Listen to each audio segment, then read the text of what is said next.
아멘. 열매로 그 나무를 안다. 그렇게 주님 말씀하셨습니다.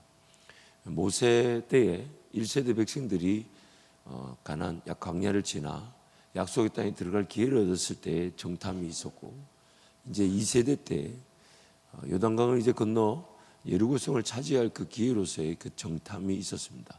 근데 그 두 가지 정탐의 사건이 비교됨으로써 하나님께서 우리에게 말씀하고자 하시는 내용들이 있습니다. 그 정탐 그 자체가 하나님의 뜻이었냐 아니었냐, 그 자체에 대해서는 성경이 말하지 않습니다. 왜냐하면 모세 정탐 때의 그 결과와 여호수아의 정탐 때의 결과로 그 정탐이 평가되고 있기 때문이죠. 여호수아 때의 정탐의 결과, 즉 정탐꾼들이 보호를 받은 것이나 라합의 가정이 그런 구원을 얻은 것을 볼 때 하나님께서 그 정탐을 허락하셨든지 아니면 그 정탐을 기뻐하셨든지 아니면 정탐을 통해 하나님의 일하심을 나타낸 것으로 볼 때 정탐을 하고 안 하고의 자체가 하나님의 뜻이냐 아닌지를 말할 필요는 없습니다. 단지 하나님께서 그 정탐을 통해 우리에게 들려주고 싶어하는 말씀이 있는 것이죠. 첫 번째는 하나님께서 일하실 것을 믿고 뛰어든 발걸음이냐 아니냐의 차이입니다. 모세 때의 그 정탐의 결과, 모세 때는 오히려 정탐꾼들은 12명이 돌아다녔어도 발각되거나 들통나지 않았었습니다. 그 땅이 좋은 것을 분명히 보았고 그 땅에 그 실과들을 메고 백성들에게 들어와서 분명히 그들 입에도 그 땅이 참 좋더라, 하나님께서 우리에게 말씀하신 대로 젖과 꿀이 흐르더라.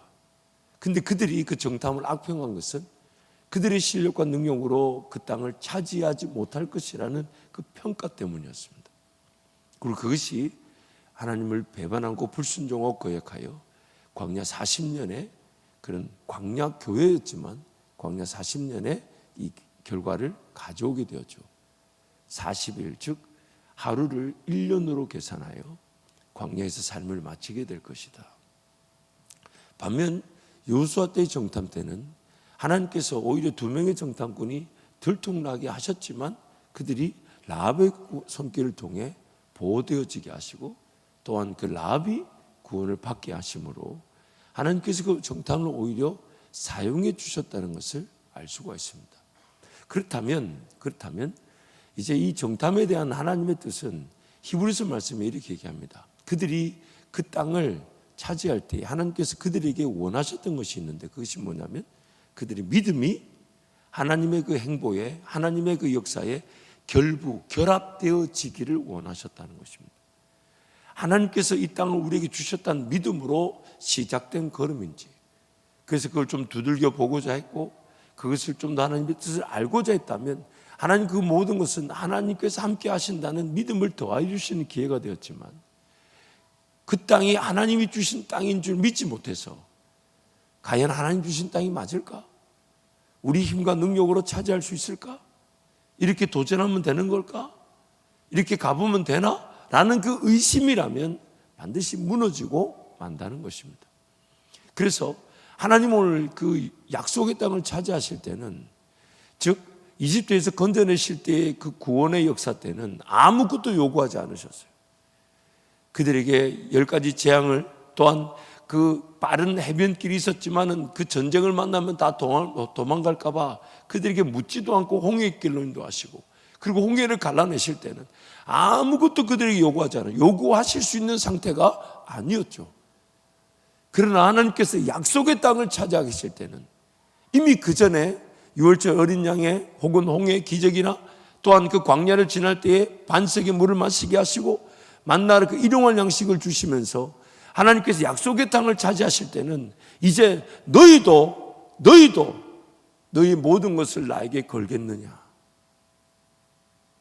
삶의 지경이 넓혀지게 될 것이고 하나님 나라가 회복되게 될 것이며 그 땅도, 그리고 그 땅을 차지하는 나도, 우리도 하나님의 안식에 들어가게 될 것이기 때문에 그 약속의 땅에 들어갈 때, 하나님 나라를 세우게 될 때 하나님의 통치와 다스리심이 드러나는 그 땅, 그래서 나부터 하나님의 통치와 다스림의 영역 안에 온전히 들어가는 그 안식에 들어가게 될 때 하나님 우리에게 이렇게 얘기하시죠. 이제 너도 모든 걸 걸겠느냐? 하나님께서 우리를 사랑하시기 위해 자신의 모든 걸 다 걸어내셨던 것처럼 너도 그 한 걸음 한 걸음에 하나님의 인도하심에 모든 걸 걸겠느냐? 그때 비로소 사명의 길이 시작됩니다. 그때 비로소 예수께서 나만의 길로 인도하셔서 나를 통해 하나님의 영광을 받으실 역사들이 펼쳐지게 하실 것이며, 거기에 꿈이 있고 비전이 있고 음성이 있고 예언이 있고 극적인 하나님의 역사하심이 있고 하나님의 놀라운 일하심을 보게 될 것인데, 너도 너의 모든 걸 걸어 하나님 그 한 걸음 한 걸음에 순종하며 걸어가겠느냐? 그래서 하나님께서 요단강을 지나가실 때는 하나님께서 그저 그 땅을 나무 막대기를 내밀어서 갈라지게 하지 않으시고 법궤를 맨 제사장들이 그 땅에 그 요단강에 발을 집어넣을 때에 요단강이 멈춰서게 하셨죠. 오늘 우리에게 그 믿음을 보고자 하시는 겁니다. 그 믿음을.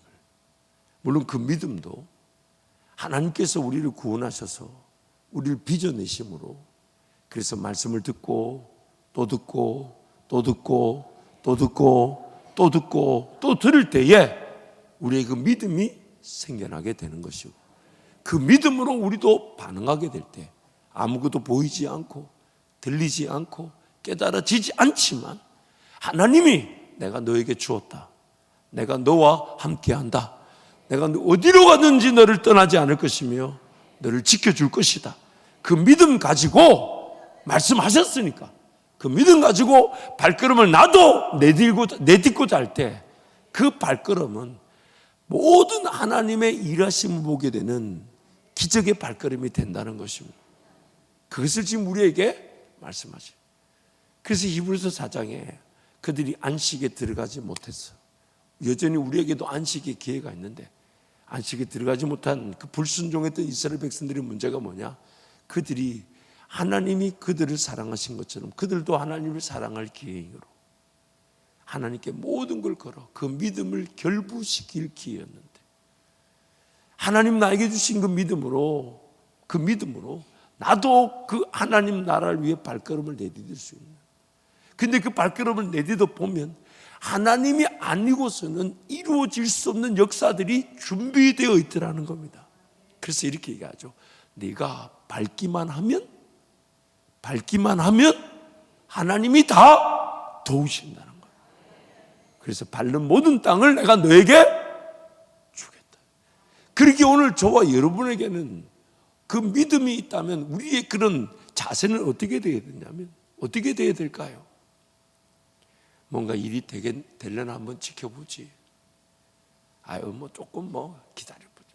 내가 안 해도 저 하잖아.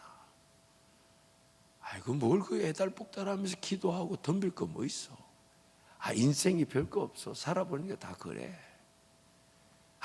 나도 야단스럽게 다 믿어봤어. 그거 한때.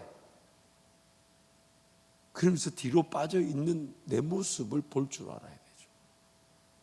그런 내 모습이 부끄러운 거고. 그래서 어떤 기회가 주어질 때마다 여러분 잊지 마세요. 하나님께서 나에게 너희가 한번 해볼래? 라고 제안해 주시는 것도 감사한 일이에요. 사역자들이 성도들한테 이렇게 한번 섬겨봐 주시겠습니까? 이렇게 물을 수 있다는 게 감사한 일인 거죠. 그래도 뭔가 할 수 있을 거라고 여겼고, 또 그렇게 기회를 주면 좋겠다고 여겼고, 어떻게든 일이 필요한데 누군가가 섬길 필요가 있어서 제안했는데 나한테 제안했다면 감사한 일이죠. 연말만 되면 사역자 눈을 피하느라 도망 다니는 그런 어리석은 게 불쌍한 거죠. 우리 교회는 없는 줄 믿습니다. 근데 그렇게 뭔가 기회가 주어질 때마다 난 한 번도 생각 안 해봤어요. 난 한 번도 그걸 계획해보지 않았지만 그런 제안이 들어왔다는 것은 일단 순종하고자 한번 해보겠습니다. 그리고 한번 해보고 제가 조금 부족하고 모자람이 있고 어려움이 있으면 다시 상의 드려도 되겠습니까? 이게 순종의 자세입니다. 일단 한번 해보겠습니다. 시도해 보겠습니다. 걸어가 보겠습니다. 어차피 제 능력으로 감당될 수 있는 게 아니니까. 그래서 저는 항상 이렇게 기도합니다. 하나님, 한 가지의 일이든 10만 가지, 100만 가지의 일이든 하나님의 능력에 달려있기 때문에 일이 많다 적다 말하지 않게 하여 주시고, 저에게 하나님 허락하신다면 다 주십시오. 다 주십시오. 어차피 하나의 일을 감당하는 것도 하나님의 능력으로 감당해야 되고 100만 가지 일도 하나님의 능력으로 감당해야 되는 것이니까 나에게 많고 적음 그 어리석은 생각에 갇혀있지 않게 하시고, 하나님이 허락하신다면 기꺼이 따라갈 테니까 하나님 단 하나도 놓치지 말고 나에게 은혜 주시기 위해 요청하신 일들에 내 인간적인 생각에 거절하지 말게 하시고 적극적으로 따라가게 하여 주십시오. 순종하게 하여 주십시오. 시도하게 하여 주십시오. 도전하게 하여 주십시오. 그게 내 인생의 믿음의 자세인 겁니다. 믿음. 되나 안 되나 한번 지켜보자. 한번 슬쩍 이렇게 한번 볼까? 누가 먼저 하고 나면 한번 지켜보지. 누가 먼저 해버리면 나에게는 믿음의 역사가 없는 거예요. 누가 먼저 짝대기 내밀어서 홍해를 갈라놓을 수는 있을지 몰라도 그 마른 땅을 그렇게 지났는데도 광야에서 불순종하는 세대가 있습니다. 내가 걷지 않으면 불가능을 가능케 하신 하나님 만날 수 없고, 내가 걷지 않으면 나를 통해 하나님 이루고자 하시는 믿음의 역사는 그 누구도 대신 나타내 줄 수가 없습니다. 내가 아니면 하나님도 안 하십니다. 내가 아니면 하나님도 기다리십니다. 불순종했던 이스라엘 백성들은 억지로 약속의 땅 밀어넣지 않았어요. 광야 40년 그렇게 살게 내버려 두셨어요. 그게 우리에게 두려움이 되어야 되는 거예요. 그들의 이야기를 본보기로 삼고, 너희는 그들처럼 하나님을 시험하지 말고, 너희는 그들처럼 하나님 원망하지 말고, 너희는 그들처럼 하나님 불평하지 말고, 사람이 감당할 시험밖에는 당한 것이 없으니 감당할 시험 당할 쯤에 또한 피할 길을 내신 하나님을 믿고 하나님께 삶을 맡겨드리라고 그렇게 우리에게 권면하고 계십니다. 그렇게 오늘 우리의 삶의 초점이 어디에 가야 되냐면, 무엇이든지 하나님이 말씀해 주시기를, 무엇이든지 들을 수 있기를, 무엇이든지 나에게 주어지는 대로 순종할 수 있기를, 무엇이든지 따라 나설 수 있기를, 무엇이든지 밟고자 하며 무엇이든지 시도하고자 하며. 이 아멘이 안 나오는 게 이게 불순종일 수 있어요. 물론 너무 은혜가 되다 보니까 타이밍을 놓쳤다고 저는 확신합니다. 이 확신 아니면 설교하기가 쉽지가 않아요. 그래서 오늘 나에게 요구되어진 그것이 바로 약속의 땅에서의 시작점입니다. 하나님 그분 나에게 얘기하시는 거예요. 자, 이제 내가 너에게 보여줬지. 실질적으로 애굽 그 이집트의 군대와 군사력은 이 가나안 땅을 초토화시키고도 남는 거였습니다. 그런데 하나님 그것을 무력화시키셨어요. 그러니 그 이집트를 무너뜨리는 하나님의 능력은 약속의 땅은 가나안 땅에서 그 족속 도시 국가들은 아무것도 아니에요. 그렇다면 그것만 믿었어도 불과 그게 1년 6개월 전, 40년, 50년 전도 아니잖아요. 지금 가데스 바네아에 왔을 때 한 1년에서 1년 6개월 정도로 추정하는데, 그 길 가운데 하나님이 순식간에 그 10가지 재앙으로 이집트를 무너뜨리고 홍해에서 모든 군사를 완전히 수상시켜 버리시고, 그 마른 땅을 지나올 때에 먹을 것 마실 것 다 돌봐주셨잖아요. 그 하나님을 기억한다면 이제 너희들은 어떻게 해야 되겠냐? 어떻게 해야 되겠냐? 이제 그 하나님 우리에게는 이렇게 얘기하십니다. 자기 아들을 아끼지 않고 우리에게 내어주셔서 더 이상 이것보다 더 크고 더 놀랍게 사랑을 보여줄 다른 구원의 방법이 없고 기적이 없다. 그리고 너희도 살렸다. 우리도 살렸다. 죽은 우리도 살렸다. 이제 어떻게 하겠느냐? 이제 어떻게 하겠느냐? 심지어 히브리서 말씀에 우리가 이 큰 구원을 받았거든요. 이 구원에 우리도 이스라엘 백성들처럼 불순종한다면 그들보다 더 큰 보응이 있지 않겠냐. 그걸 두려워하래요. 그들은 우리가 아니면 이 완벽한 구원을, 어떤 것이 완벽한 구원인지를, 완전한 구원인지를 알 수가 없었답니다. 히브리서 11장 말씀에 우리가 아니면 그들은 하나님의 그 구원이 어떤 것인지를 결코 알 수가 없었대요. 그러면 오늘 우리 삶의 가장 중요한 자세는, 하나님께서 나와 함께하고 계시기 때문에, 그래서 예수님이 이 땅에 오실 때 그분의 이름이 뭐였다고요? 임마누엘. 그거면 충분하다는 거예요. 그게 안 믿어지니까, 그거 믿어지기 위해 신앙생활하는 위기가 있던 거죠. 이미 주셨는데 이미 주신 걸 모르고, 그걸 맛보지 못하고, 그걸 경험해보지 못하고, 그걸 못 믿으니까 인생이 그거 믿어질 때까지 헛바퀴를 도는 겁니다. 아니, 이미 주셨는데, 이미 예수님의 십자가 사랑이 다 주어졌는데, 그것이면 충분한데, 그것이면 충분하지 않은 듯 살아왔단 말이에요. 이게 있어야 돼, 저게 있어야 돼, 이게 해결돼야 돼, 저게, 마치 그게 해결되고 그게 주어지고 그게 누려지면 예수님의 십자가 사랑이 깨달아질 거냐 착각했지만 그렇지 않더라는 거예요.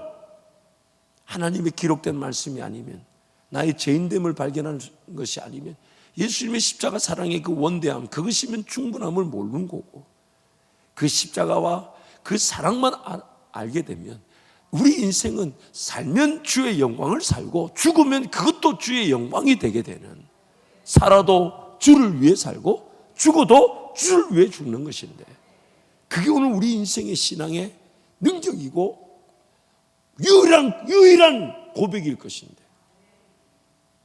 그래서 오늘 우리 인생길 가만히 한번 생각해 봐요. 예수님의 그 십자가 사랑만으로 충분하지 않다면 아직도 우리는 죄인됨을 모르는 겁니다.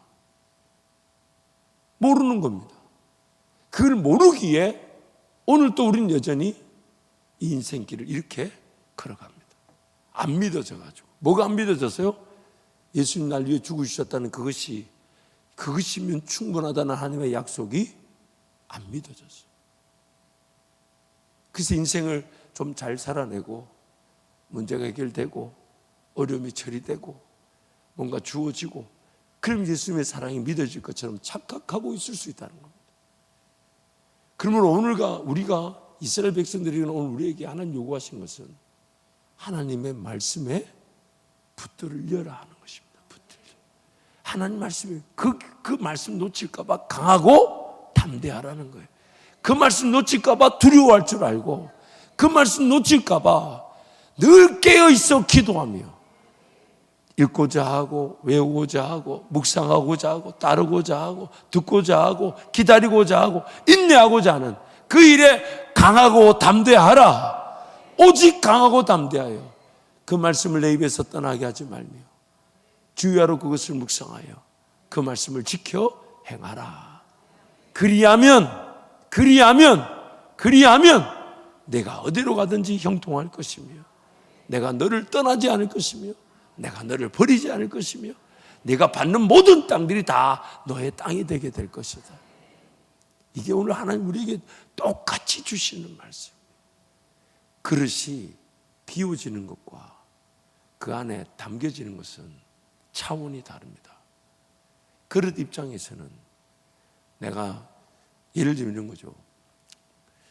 일이 바빠서 예배를 드리지 못할 것 같을 때 예배 자리로 달려나오는 건 비워지는 겁니다.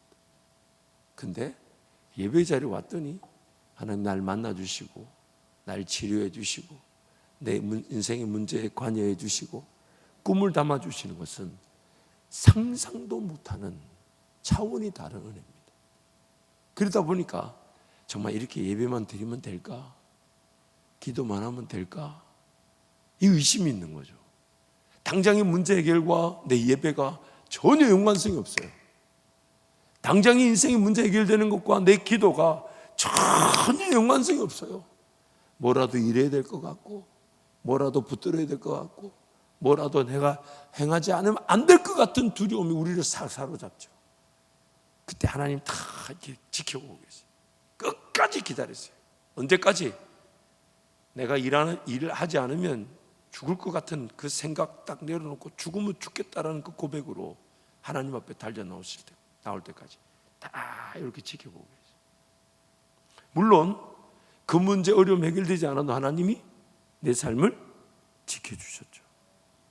근데 어디서 은혜를 주기를 기다리고 계시냐면, 내가 정말 이렇게 일하지 않으면 내 인생이 안 될 거야 라는 그 생각 내려놓고, 하나님 차라리 내가 예배하다가 천국 가지요.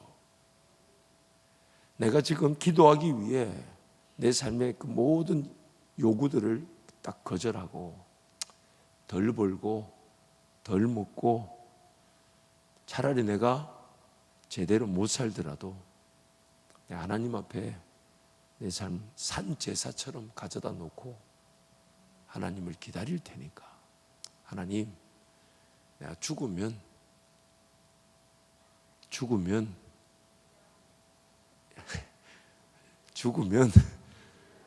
여러분 잊지 마세요.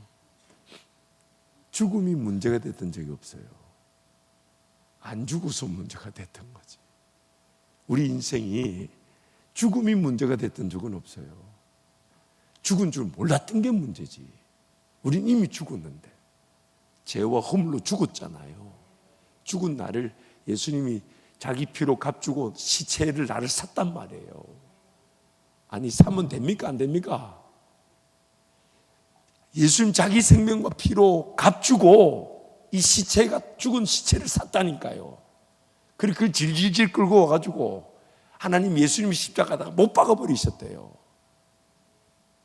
이 안 믿어지니까 아멘이 안 나오는 거예요. 펄펄 살아가지고. 가만히 한번 생각해요. 죽음이 문제가 됐던 적은 없어요. 죽었는데 죽은 줄 모르는 게 문제였고, 안 죽으려는 게 문제였고, 펄펄 살아있었던 내가 문제였지. 그래서 그때 거절하고 하나님 앞에 딱 갖다 놓으면 하나님 우리 무엇이든지 채우시게 될 텐데, 무엇이든지 채워주시게 될 텐데, 그 채워주시는 그 은혜를 내가 원하는 방식, 내가 원하는 해결점, 내가 원하는 답과 연결시키려고 하니까 안 비워졌던 거죠. 못 비워졌던 거죠. 욕심과 정욕이 나를 붙들었던 거죠. 사도 바울의 그 고백은 사도 바울만의 고백이 아닙니다. 예수 그리스도와 그의 십자가에 못 박히신 것만 알기로 작정한다. 예수 그리스도와 그의 십자가에 못 박히신 것 외에는 다 다른 것을 배설물로 여긴다. 심지어 해로 여긴다. 그것은 우리 신앙의 완성입니다.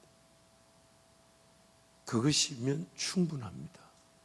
그 고백하기 위해 나를 다시 태어나게 하셨고, 성장 과정 속에 예수님 만나게 될 때, 내가 뭘 이루려고 사는 것도 아니고 뭘 얻으려고 사는 것도 아니고 뭐가 더 주어져야만이, 해결돼야만이 인생 되는 게 아니라는 걸 알게 됩니다. 그래서 빌립보서 3장 말씀에 내가 뭘 이루려고 하는 것도 아니요, 얻으려고 하는 것도 아니고 가지려고 하는 것도 아니다. 사도 바울이 그렇게 고백하고 있습니다. 왜냐하면 이미 우리는 예수 그리스도 안에서 다 이루어졌기 때문이고, 예수 그리스도로 회복되어졌기 때문에, 그것이 이제 믿어지게 될 때 우리 인생은 뭔가 상황이나 환경이나 여건이나 이런 것에 휘둘리지 않습니다. 좌우되지 않습니다. 날마다 하나님 한 분이면 충분하고, 그 하나님을 예배할 수 있으면 즐거움인데, 그게 바로 천국인 거죠. 그게 천국 가면 그것만 하게 되지 않습니까? 하나님만을 노래하고 하나님만을 기뻐하고 하나님만을 즐거워하고 더 알고자 하고 경험하고자 하고, 그것이 우리 예배의 이유가 되고 목적이 되고 내용이 되고, 그것이면 충분한 게 저 하늘나라, 이 땅에서도 맛보는 천국의 삶이 되는 것입니다. 사랑하는 성도 여러분, 오늘 우리 인생길은 하나님을 맛보기 위해 창조되어졌습니다.